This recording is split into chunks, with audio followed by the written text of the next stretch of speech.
Mateus capítulo 2, versículos 13 até o versículo de número 23. Vamos para a terceira e última parte dessa perícope, a exposição nessa noite. Mateus capítulo 2, versículos 13 ao 23, assim diz o Senhor. Tendo eles partido, eis que apareceu um anjo do Senhor a José em sonho e disse: Dispõe-te, toma o menino e sua mãe, foge para o Egito e permanece lá até que eu te avise, porque Herodes há de procurar o menino para o matar. Dispondo-se ele, tomou de noite o menino e sua mãe e partiu para o Egito. E lá ficou até a morte de Herodes, para que se cumprisse o que fora dito pelo Senhor, por intermédio do profeta: do Egito chamei o meu filho. Vendo-se iludido pelos magos, enfureceu-se Herodes grandemente e mandou matar todos os meninos de Belém e de todos os seus arredores de 2 anos para baixo, conforme o tempo do qual, com precisão, se informara dos magos. Então se cumpriu o que fora dito por intermédio do profeta Jeremias. Ouviu-se um clamor em Ramá, pranto, choro e grande lamento. Era Raquel chorando por seus filhos e inconsolável, porque não mais existem.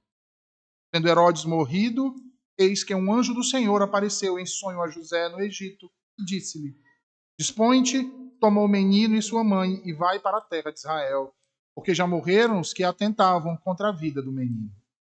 Dispôs-se ele, tomou o menino e sua mãe e regressou para a terra de Israel. Tendo, porém, ouvido que Arquelau reinava na Judéia, em lugar de seu pai Herodes, temeu ir para lá. E por divina advertência, prevenido em sonho, retirou-se para as regiões da Galileia e foi habitar numa cidade chamada Nazaré, para que se cumprisse o que fora dito por intermédio dos profetas: ele será chamado Nazareno. Oremos mais uma vez, meus irmãos. Senhor, nós te agradecemos por tua palavra lida, cantada e que agora será proclamada aos nossos corações, Senhor. Te suplicamos que, assim como pela manhã, tu nos alcançaste com a tua misericórdia e nos alimentaste com a tua palavra, mais uma vez, Senhor, alimenta a nossa alma com a genuína pregação do teu evangelho. Que o teu Santo Espírito nos ilumine para compreendermos os mistérios que tu nos revela nessa noite, Senhor. Que tu retira o véu que cobre cada um deles e que nos faça assim, Senhor Deus, entender toda a tua verdade para aplicá-la em nossas vidas e assim vivermos de modo a glorificar o teu santo nome. Portanto, Senhor Deus, toma-nos em tuas mãos e fala conosco, edifica-nos e sê tu glorificado durante a pregação, durante as exortações que serão feitas, as admoestações, Senhor, e nos faz mais parecidos contigo. Em Cristo, nós assim te oramos. Amém.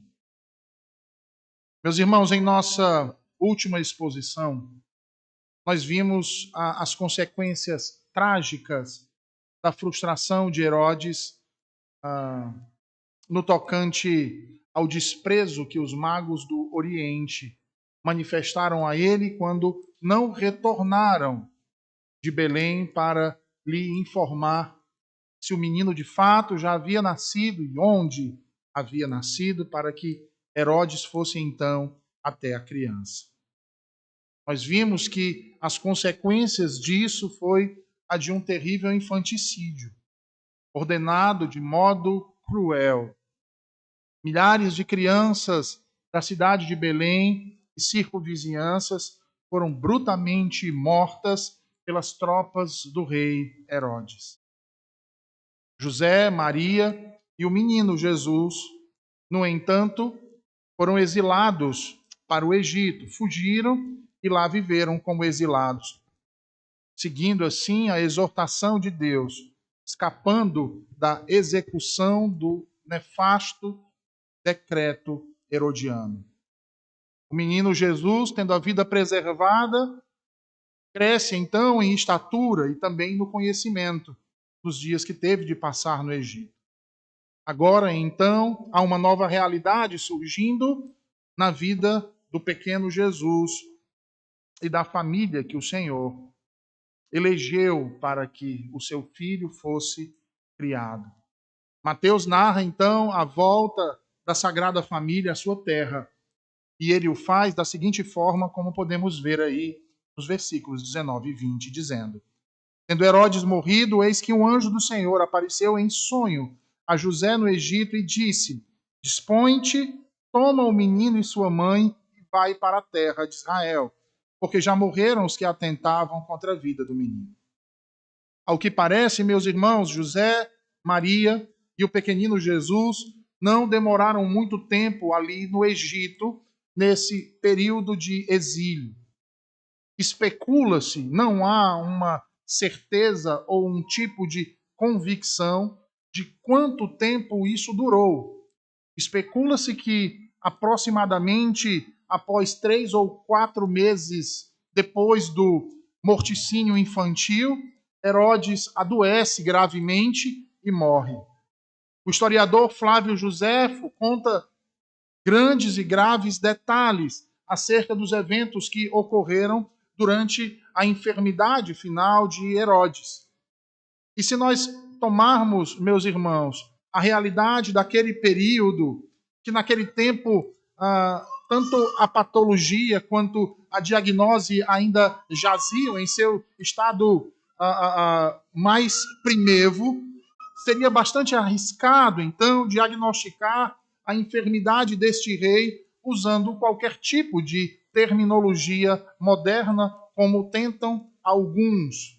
Como, por exemplo, há quem diga que Herodes foi um entusiasta, um desportista, e a partir disso, então, conjecturam que a causa de sua morte foi por uma hipertensão cardíaca. Há outros que ligam a sua morte a um estado avançado de arteriosclerose. Já outros falam de uma enfermidade do coração e até mesmo uma hidropsia em decorrência de uma disfunção renal. Tem-se falado também acerca de, provavelmente, uma cirrose hepática. No entanto, ao enumerar os sintomas por parte daquilo que registrou Flávio Joséfo, ele fala de intestinos ulcerosos, de excreto putrefato dominado por vermes, problemas respiratórios, convulsões constantes.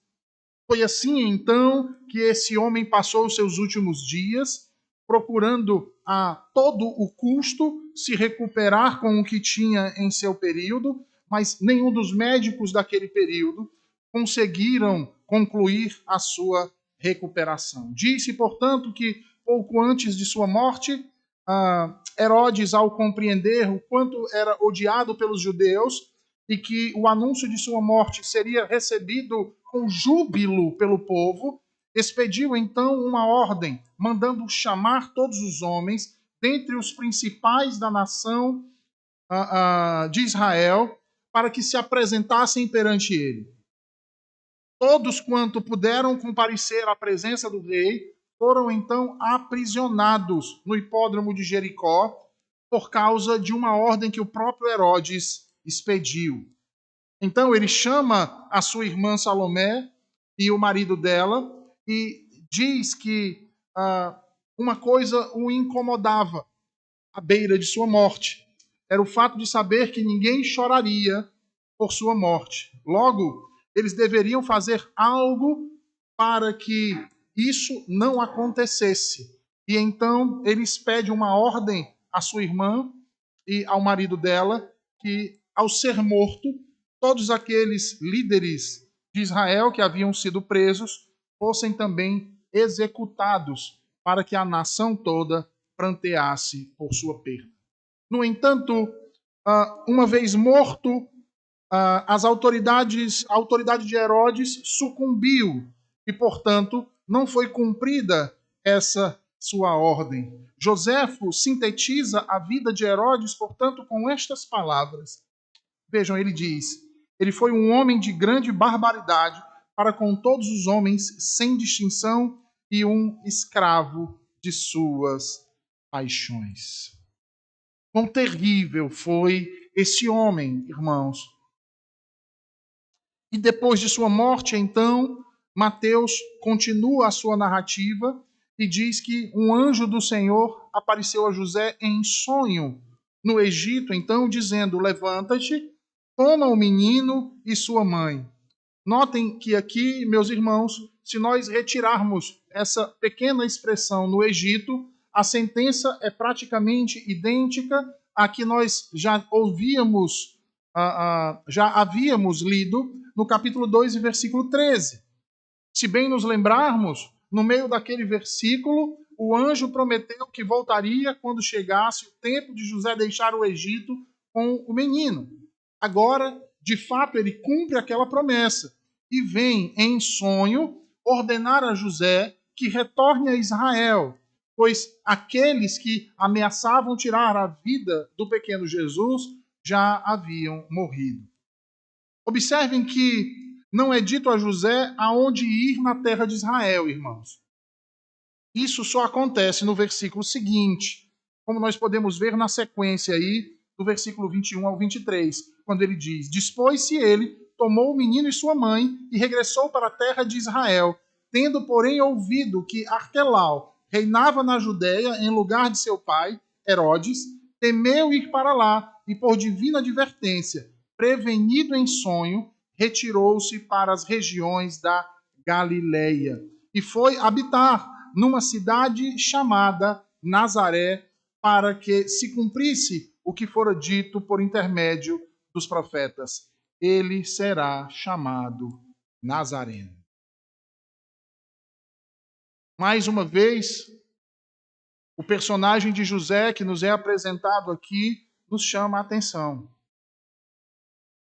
Nos chama a atenção porque em todas as vezes que o Senhor se manifestou a ele, se revelou a ele, ordenou a ele que fizesse algo, prontamente ele obedece. Tudo que Deus ordena a este homem, prontamente ele se dispõe. E isso comprova, irmãos, o temor que tem no coração daqueles que amam a Deus. Esse homem não precisava de motivações exteriores para obedecer a Deus, para fazer o que Deus lhe ordenava. O simples fato de crer na evidência de que era o próprio Deus quem estava a lhe ordenar tal coisa era o suficiente para que ele de pronto obedecesse. E sendo assim, ao receber essa ordem e ao chegar à terra de Israel, muito provavelmente José pensou em retornar à cidade de Belém, retomar a vida que havia deixado lá, antes de empreender a sua fuga para o Egito, tão repentina. Afinal de contas, lá ele reencontraria os seus amigos, reencontraria os seus parentes, retomaria a sua vida num ritmo normal que tinha antes de tudo isso que aconteceu. É igualmente provável que ele e Maria tivessem decidido exatamente isso em virtude principalmente de seu filho. Afinal, Belém não ficava tão distante de Jerusalém, pelo contrário, ficava muito próximo.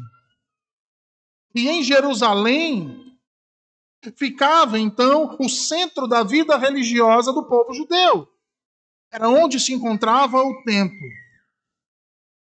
No entanto, meus irmãos, percebam que algo acontece aqui que o obriga, então, a pensar de uma outra forma. E isso é dito aqui no versículo 22, quando Mateus nos diz que, ao ouvir que Arquelau agora reinava sobre a Judéia, no lugar de seu pai, Herodes teve medo de ficar ali. Mais uma vez, José é advertido. E mais uma vez, ele é advertido através de um sonho. Sonho. Mateus faz menção dos sonhos aqui, irmãos, como um meio de revelação divina. Prestem atenção nisso. Foi assim na revelação da origem da gravidez de Maria, sua esposa. Lá no versículo 20 do capítulo 1. Foi assim também no tocante à fuga para o Egito, lá no versículo 12 deste mesmo capítulo 2. É assim agora no versículo 19, e novamente se repete no versículo de número 20. Mais uma vez, por sonho, o Senhor se revela a José. E é interessante nós olharmos essa forma como Deus se revela através de sonhos, por meio de visões, desde o Antigo Testamento. Se você bem lembrar, o Antigo Testamento também relata Deus revelando-se dos sonhos em diversas ocasiões. Foi assim, por exemplo, com Abimeleque, lá em Gênesis capítulo 30. Foi assim com Jacó, em Gênesis 28. No episódio de Labão, Gênesis 31. De José, irmão de Benjamim, Gênesis 37. Do copeiro e do pedreiro, lá no capítulo 40. De Faraó, de uma midianita, em Juízes capítulo 7. Do próprio rei Salomão, em 1 Reis 3. De Nabucodonosor, um ímpio, como também de Daniel, no capítulo 7. E de modo comum, meus irmãos, ou de um modo geral, nós pensamos acerca do sonho como sendo algo pelo qual nós mesmos somos totalmente responsáveis. Ou seja, de que o sonho reflete de uma forma mais ou menos distorcida o que previamente tem sido guardado em nossa mente. A sequência de experiências do sonho é construída, então, com sensações, imagens e pensamentos que ficam ali armazenados no subconsciente das pessoas. E o sonho, por vezes, irmãos, pode nos proporcionar uma experiência extremamente vívida. Quer seja por um motivo de alegria, quer seja por um motivo de alarme, quer seja por um motivo de tristeza. E todos aqui podem comprovar muito bem isso. Quem nunca sonhou caindo de um desfiladeiro e sentia um frio na barriga que se acordou com aquilo meio que atordoado? Quem nunca sonhou com um parente que já morreu e amanheceu ou acordou na madrugada suando e chorando pelas lembranças que os sonhos trouxeram?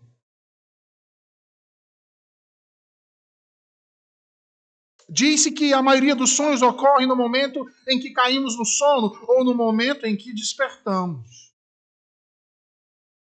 E visto que o raciocínio consciente do dia não está mais sob controle e em um estado de consciência suspensa em que a imaginação entra em ação, as diversas sensações, as diversas imagens e pensamentos com frequência se combinam e voltam a combinar-se de uma forma rara em nossa mente.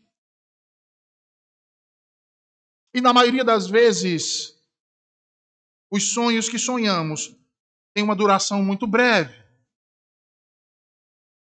e logo são esquecidos. Mas isso não deveria nos preocupar. Há alguns filólogos que dizem que as palavras no alemão Traumen, sonhar, e Trigen, enganar, derivam da mesma raiz. Afinal, a própria Escritura nos diz, se vocês lembrarem de Eclesiastes 5:7, que na multidão dos sonhos há futilidade. Se naquele tempo isso era verdade, irmãos, quanto mais agora. No entanto, percebam que, para contrariar essa pobre estimativa dos sonhos, alguns apelam para as declarações que se fazem em favor das percepções extrasensoriais. Por exemplo, alguém que sonha com um irmão cometendo suicídio. E aí, tarde da noite, ela e seu esposo se dirigem à casa do irmão e quando chega lá, descobrem-no morto. E quantas vezes não já fomos induzidos em achar que os sonhos nos revelam coisas.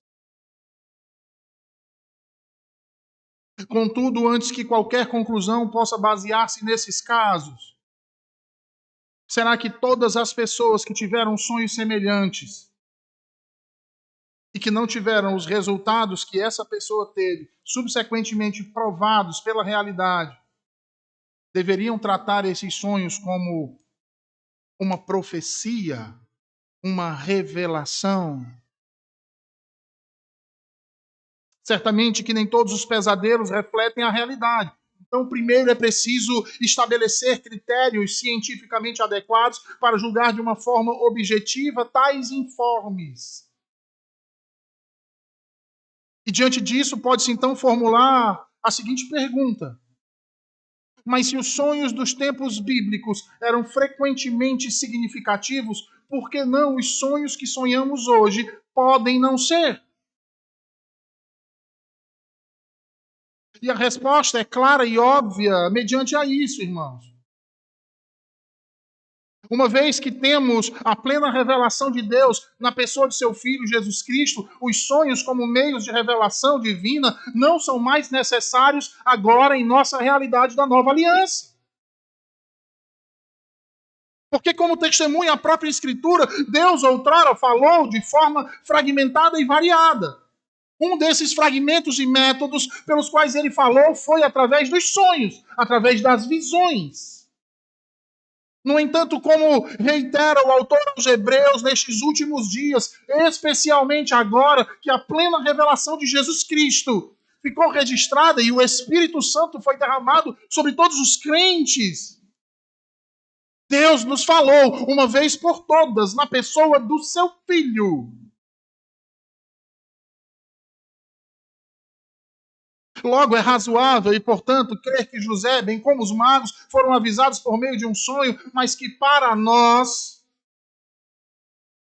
os sonhos perderam muito da importância e significado, uma vez que tiveram na história.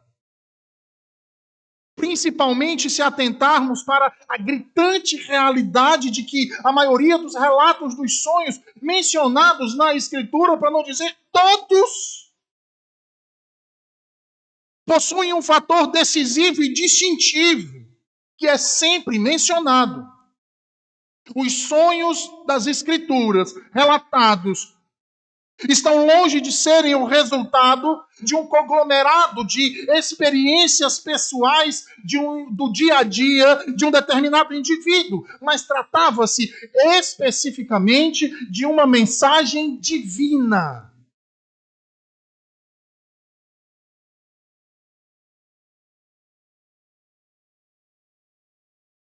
Onde, por vezes, aquele que sonhava parecia estar consciente disso, mesmo durante o sonho. Ainda que o reconhecesse ao despertar. Ou então alguém lhe contava no processo de interpretação do sonho. Dessa forma, não lemos meramente que Abimeleque sonhou, mas que Deus veio a Abimeleque num sonho. Percebam que isso é igualmente afirmado no caso de Labão, no caso de Jacó, por exemplo, irmãos. O Senhor veio a eles em sonho para lhes falar.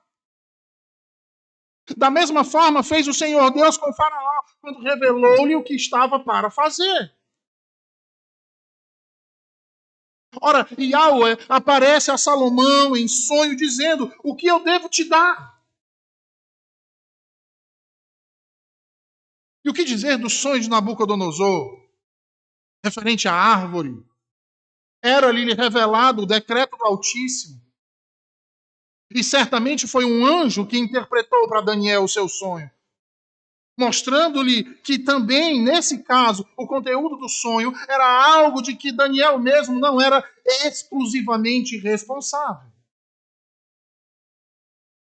Finalmente, declara-se então que pelo menos 3 dos 4 casos em que se relatam os sonhos de José, marido de Maria, foi um anjo que lhe falou em sonho. Entendem, irmãos? como assim também aos magos. É dito que eles foram divinamente avisados por meio de um sonho. E se apesar de todas essas considerações e do cumprimento desses sonhos bíblicos, o místico ainda insistir em considerá-las como estando inteiramente no mesmo nível de nossos próprios sonhos, a responsabilidade é inteiramente dele. Ele terá criado assim um terrível problema para si mesmo, enquanto mantiver essa ideia mística. No entanto, veja, esse não era o caso de José. Logo, para que possamos então compreender melhor o significado do que o anjo então lhe advertia, mais uma vez em sonho, é preciso então atentarmos para algumas coisas, como, primeiro, nos lembrar que antes de sua morte, o rei Herodes o Grande fez um testamento, o qual mudou diversas vezes. O governo romano, no entanto, aceitou os termos da revisão final a fim de executá-la. Essa foi a razão porque, ao morrer, seu pai, Herodes Antipas, filho por meio de Maltace, tornou-se então assim chamado tetrarca da Galileia e Pérea. Em segundo lugar, Arquelau, outro filho da mesma mulher, foi feito etnarca da Judéia, Samaria e Idumeia. Terceiro, Filipe, filho de Herodes, com Cleópatra de Jerusalém. Por favor, não confundir aqui com a Cleópatra do Egito. Tá? Tornou-se tetrarca dos territórios do norte, Itureia, Traconites, Gaulanites, Auranites e Bataneia. Cabe uma observação: os títulos rei, etnarca e tetrarca são nessa sentença aqui mencionados na ordem descendente de autoridade e prestígio, meus irmãos. Sendo assim, José, ao ouvir que Arquelau agora reinava sobre a Judéia no lugar de seu pai, teve medo de estabelecer-se ali. E José tem uma razão desse temor. Porque, assim como seu pai, Arquelau também era um rei extremamente perverso. Enquanto Herodes o Grande ainda vivia, ele ordenou que fosse afixada sobre a porta principal do templo em Jerusalém uma grande águia dourada. Como vocês podem imaginar, para os judeus, para os remanescentes, isso constituía numa abominação, uma afronta ao Deus vivo. Claramente era uma violação à lei de Deus. E ora, os soldados romanos levavam em seus estandartes imagens da águia imperial. Em seus tempos, tais imagens eram também exibidas. E constar aquela imagem na porta do templo em Jerusalém era como se aquele templo fosse dedicado aos deuses romanos. Disso, então, surgem dois mestres judeus. Um chamado de Judas e o outro de Matias. Homens considerados por todos como autoridades na lei de Deus, muito provavelmente escribas, pois eram mestres. Eles excitam seus alunos a destruírem aquela águia que estava sobre a porta do templo. Alguns, então, desses jovens, ansiosos para pôr em prática tal estímulo, sem se importarem com o que lhes aconteceria ou com o que aquilo lhes poderia custar, ao meio-dia, sobem no teto do templo e lançam a águia de cima a baixo e a fazem em pedaços com seus machados. Esses jovens, então, são presos, conduzidos à presença de Herodes. E temendo evitar uma insurreição em Jerusalém, o enfermo rei os envia a Jericó para serem julgados. O rei, dolorosamente combalido, também compareceu. Os jovens foram punidos de forma leve, mas os seus mestres foram executados com requintes de crueldade, sepultados de modo desonroso. Herodes o Grande morre E em seguida, durante a Páscoa, eclode uma grande rebelião em Jerusalém devido ao assassinato de Judas e Matias, mestres da lei. Arquelau, agora rei, parecia ter herdado a mesma natureza de seu pai. E de forma cruel e extremamente violenta, abafa a rebelião, levando a cabo mais de 1000 vidas. Entre estes, peregrinos que visitavam Jerusalém para a festa da Páscoa. Mas antes de deixarmos Arquelau, é preciso mencionar que mesmo após a partida de José para Galiléia, este prosseguiu sendo um rei muito cruel. E como resultado disso, os líderes judeus e samaritanos se queixaram a Roma e o etnarca foi deposto no 9º ano de seu reinado. Em seu lugar, Roma designou então alguns governantes, também conhecidos como prefeitos, sendo o mais conhecido desses um tal chamado Pôncio Pilatos. Essa crueldade de Arquelau, irmãos, explica por que José reconsiderou o seu restabelecimento na Judéia.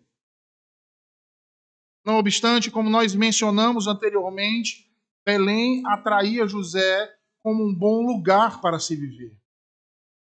E provavelmente foi muito difícil para José tomar uma decisão definitiva. No entanto, qualquer tipo de hesitação que ele tivesse em seu coração é desfeito a partir daquele sonho em que o Senhor lhe dá uma ordem. E nesse último sonho é interessante, porque Mateus não menciona um anjo, como em suas 3 experiências anteriores. Nesse último sonho apenas é relatado que ele é instruído a ir para Galiléia. E mais uma vez eu chamo a atenção de vocês, porque José obedece sem hesitar. Vejam aí o versículo 23. Ele diz: ao chegar ali, estabeleceu-se numa cidade chamada Nazaré, para que se cumprisse o que fora dito pelos profetas, que ele, Jesus, seria chamado Nazareno. Ao chegar na Galiléia, por sua própria decisão, porém dirigido pela providência divina, José regressou ao lugar de sua anterior residência. E nesse ato de voltar a viver em Nazaré, cumpria assim com a predição que havia sido dada no Antigo Testamento, por parte do profeta Isaías, que o Messias seria desprezado e rejeitado pelos homens. E seria chamado de Nazareno. Ora, mas por que seria chamado de Nazareno? Por que seria desprezado e rejeitado pelos homens? Nazaré era considerada uma cidade de pouca importância. E assim como a cidade, seus habitantes também eram reputados como sem importância, sem nenhum tipo de beleza ou virtudes que pudessem ser contempladas. E de fato isso havia sido predito pelos profetas. A condição do Messias e sua rejeição por parte dos homens. E não apenas em Isaías, meus irmãos. Nós podemos ver isso também nas canções que os salmistas entoaram, como no Salmo 22, como no Salmo 69, como em Isaías 11, como em Isaías 49, Isaías 53, como em Daniel capítulo 9. E, meus irmãos, certamente durante sua peregrinação terrena, Jesus foi conhecido como um homem desprezado por ser de Nazaré. E não por ser um belemita. E isso se torna evidente por passagens, dentre outras, como a de João 1,45, 7,42. E realmente, meus irmãos, ele foi desprezado e rejeitado pelos homens. Como foram também os seus seguidores. E como lemos hoje aqui em Atos, foram também chamados de nazarenos. Como temos sido nós até o dia de hoje. Mas a pergunta então que surge diante disso é: mas o que nós fizemos? Ou o que nós fazemos com isso? E mais uma vez nós somos colocados em xeque para nos identificarmos com um desses dois personagens que Mateus faz questão de destacar aqui: Herodes e José.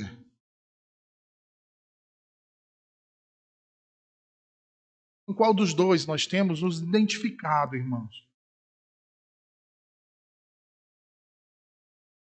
Com aqueles que lamentam e murmuram? Ou com aqueles que simplesmente, em meio à adversidade, se dispõem e obedecem?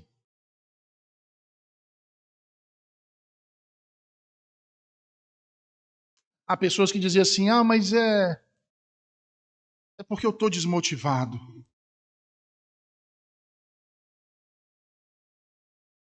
José tinha muito também para se dizer desmotivado.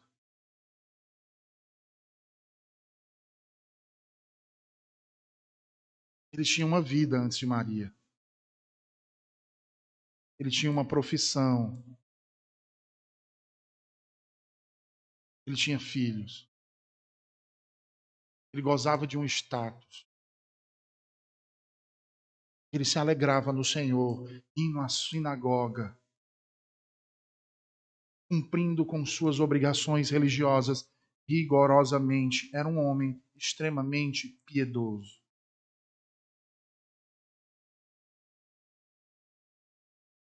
E quando pensa que chegaria ao ápice da boa vida, como nós falamos pela manhã, acontece uma reviravolta. A mulher com quem casou se vê agora grávida, sem que sequer tivessem tido qualquer tipo de contato físico.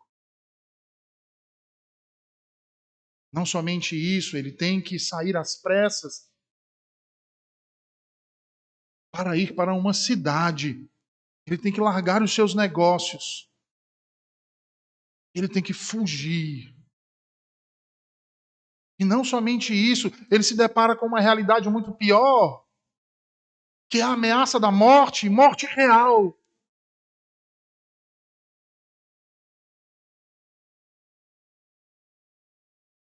E ele tem que sair com a sua esposa e com aquela pequena criança. Eles têm muitos recursos. Não, irmãos, ele não tem um carro 0 quilômetro. Ele não tem uma carruagem da hora.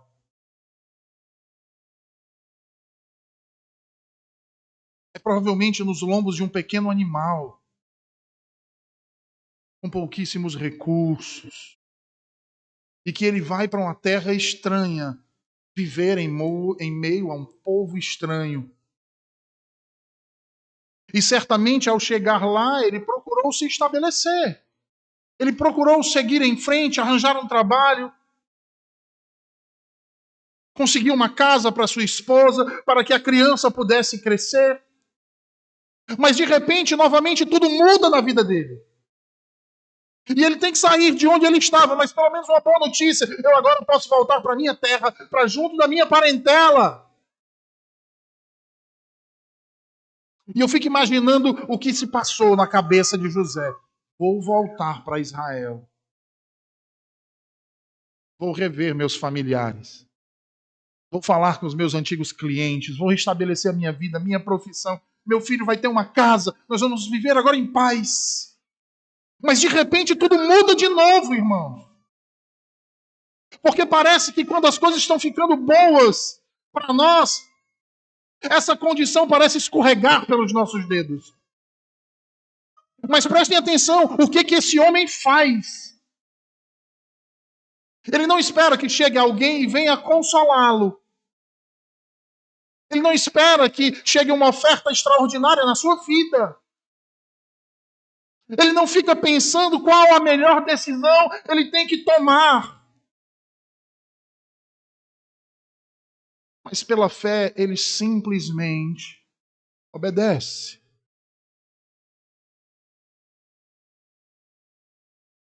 Confia.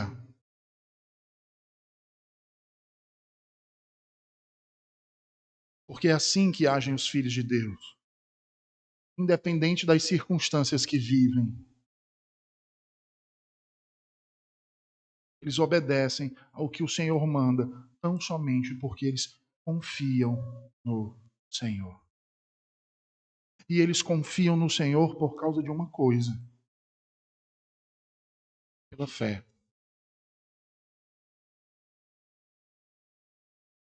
Pela fé. Fé é essa que nem sempre é demonstrada com sentimentos, com emoções, com a paixão avoaçante, aterradora, aquele fogo que consome. Não.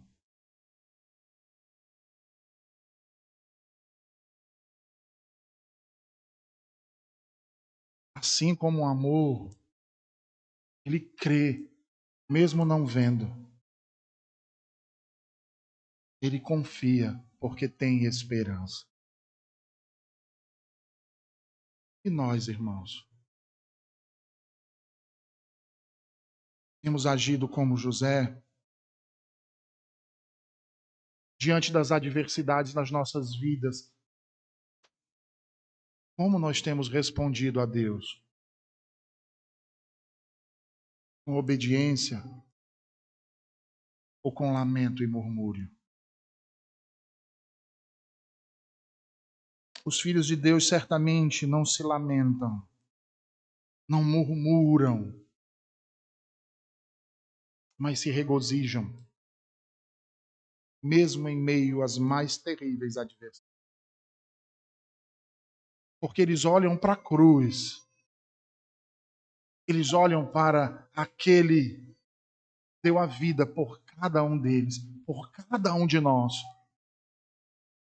E eles veem naquele que foi rejeitado e odiado pelos homens, que foi reputado como um pária. Logo se identificam porque são parte do seu corpo. E como seu corpo, como poderiam receber um tratamento diferente do mundo? Certamente que nas aflições e dores, por amor de seu nome, irmãos, é que nossa fé nele se torna cada vez mais pungente e forte. E é nisso que temos a certeza de que fomos feitos filhos de Deus. É pelos méritos dele. É pela vida dele. É pelo que ele suportou e carregou sobre si. A ele a honra, a ele a glória, a ele o louvor dos séculos dos séculos. Vamos orar, meus irmãos? Senhor Deus, nós te agradecemos por tua palavra nessa noite. A mais uma vez nos mostrar o exemplo de intrepidez, de confiança, de disposição, Senhor, e de amor, porque e de fé, porque para obedecer a Ti e agir com intrepidez é necessário fé, Senhor. E é através justamente da nossa obediência que comprovamos isso. Nos ajuda para que, assim como José, não titubeemos diante das decisões que temos que tomar. Que a decisão que tenhamos que tomar seja sempre amparada pela Tua palavra, por aquilo que Tu nos ordena e nos revela em Tuas sagradas Escrituras, Senhor. Faze isso, hoje e sempre, em nome de Jesus. Amém.